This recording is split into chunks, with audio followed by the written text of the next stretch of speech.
So, right off the bat, I will be starting a new series, which is kind of like my ultimate guide to the mechanics, but it'll be much better and more in depth. So, if you want to learn any simple things like aerialing or wave dash and stuff like that, up to more advanced mechanics like flip resets, I will be doing tutorials on all of those. Make sure to comment anything you want to know specifically for me to go more in depth in. But today it will be aerials and simple aerials and kind of how to fly upside down and stuff. So, let's get right into that. Alright, so starting off, we're going to be in free play just to get the simple mechanic down. If you have any questions about my camera settings or my controls, I have that in the video. I will link in a card right about now, top right corner. That is just a super short video to get my controls. Alright, so first of all, for an aerial, we're going to want to know how to double jump. So this is by pressing A twice or whatever the equivalent is on PS4 or keyboard and mouse, but I have Xbox, so that's what I'll be referring to. You have my controller overlay in the bottom left, so you can refer to that. So first of all, we want to double jump, and just do that a few times. That's very, very simple. Just pressing that button twice, and you can hold it to go higher. Next, you're going to lean back after you double jump. So not while pressing the button, so you don't want to do this right here. You don't want to backflip. You want to double jump and then lean back. Just practice that a few times, kind of landing like on the bottom side of your car. And then after we do that motion, we're going to want to hold boost. So whatever your boost button is, for me it's B. We're going to hold that button after we double jump, lean back, and boost. That is a simple aerial or flying in Rocket League. Next, we're going to learn a little bit more about how to control it. So when you're facing straight, like normal, holding forward is going to bring you down, and holding up is going to bring you back. So first of all, just normal aerial again, and you can practice just feeling like how far it's going to bring you. So when you're aerialing, you don't want a ton of super jaggedy, like hard movements. You want to be super nice and like light with your touches, so you have more control. So like up and down, and yeah, so that's the first part to aerialing. Okay, next we're going to work on side-to-side movements, and again with these you want to be really light with your touches or else you're going to go flying everywhere. This is what a too hard touch would look like, so double jump, lean back, boost, and then if I go like that, I'm going to fall down and I won't really have the ability to recover. So again, you can lean back forward, and then you can learn to slightly tilt your car left and right. And at this time, you don't really want to be just holding down your boost, because that's going to, again, fling you very far to the side. You want to be what's called feathering it, which is tapping the boost button. So it doesn't have to be super exaggerated, but whenever you need to change direction, you hold boost. And a very important thing is to remember, wherever the bottom side of your car is facing is where you're going to go. So if I'm facing up, I'm going to go to the ceiling. If my bottom side is facing down, I'm going to go to the floor. So just think about that whenever you're flying anywhere. If you want to go to the left, you want the bottom side facing right. It's super simple, and you'll get used to it with time. A training to do this that Phanteks, one of my favorite YouTubers for Rocket League, recommends is go in the goal and fly to the other goal. So this is just super simple practice.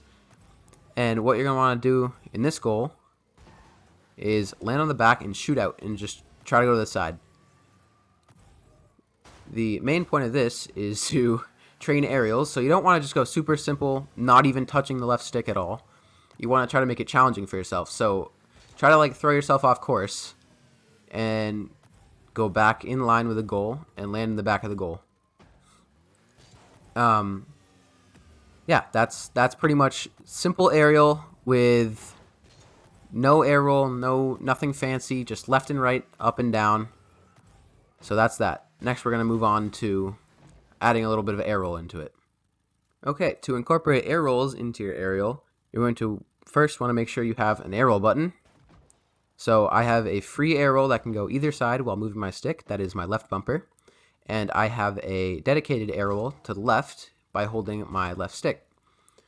These are pretty much preference. You definitely want to have, I think, one of each. So the free air roll I recommend having somewhere, and you want to have either left or right on some free button that you have.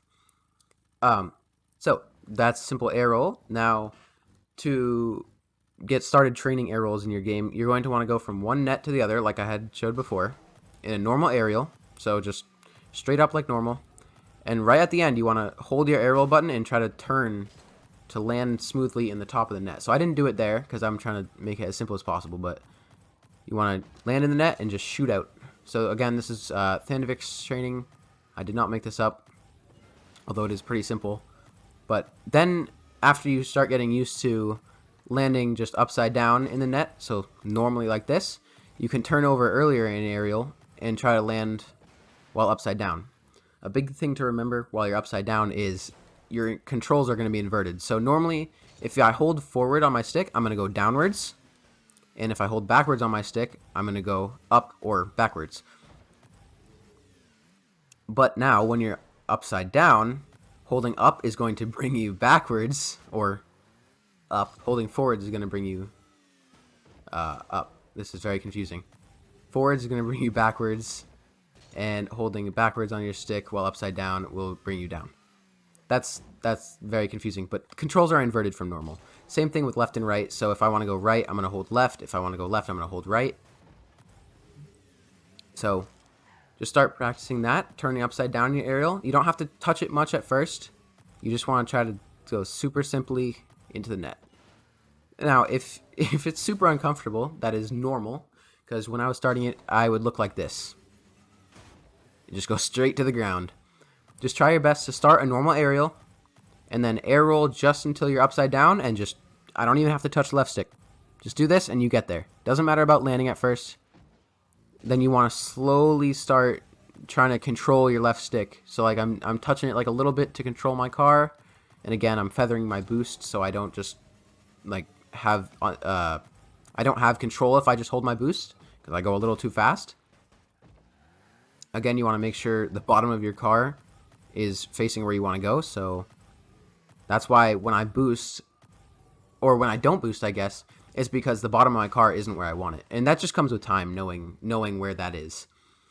So yeah, that's pretty much just upside down aerials. We're not going to get too much into like spinning and stuff. That's could be a whole new video because there's tornado spins and different kind of spinning in the air for an aerial. But that's the simple start to aerials. Just practice going in the net, landing on the roof, and shooting out. I also forgot to mention actually, hitting the ball with an aerial, which is a big point of it. You don't just fly in the game for fun. You fly to hit the ball. So we're gonna go over 2 quick little training packs you can do for that. So first of all, we can do the actual Rocket League aerial training. You can go Rookie, Pro, All-Star. You can go in that order. They get harder as they go up. But for these, you can just practice the normal aerial and trying to aim yourself to hit the ball. Remember, light touches. Just super short adjustments. And so this is the rookie one. These balls don't move at all. You can just practice left and right, up and down, hit the ball in the net. Try to get it without bouncing. It can get hard once you get up to something like the All-Star one. So these are actually moving and they're like centered, like you would actually get a ball in the game. But as you can see, I missed that. So I am not even consistent at it. So don't worry if you miss these. But you want to try to get the ball in the goal without bouncing. That's that. And then one more I recommend is a custom training by Hokito. You can see the code right there, but it's also second on browse, and it should be there for a while, I think. It's called Aerial Shots Pass, and these are just simple ones you want to practice, like you're getting a pass in a game. And whoa, that's slower than I thought. But you just practice aerialing, hitting it in the net. You don't have to jump as early. You want to make sure it's like game speed. So like you won't know if there's a defender on the backboard till like now. So maybe you jump now. So yeah, this pack is really nice. Again, I jumped early there just because it's a training pack, but you would want to jump later. More like you want to get closer to the ball, jump like now. And I missed anyway. But yeah, so that's pretty much aerialing. There's a lot more you can get into, like spinning and stuff. Like I said, that's for another video. Super complicated. But thank you for watching. If you enjoyed, please like, subscribe, and I will be definitely putting more tutorials like this out. So make sure to comment if you want any specific mechanic, half flips, or anything like that. I'll make sure to get through all of them. Thank you for watching. See you later.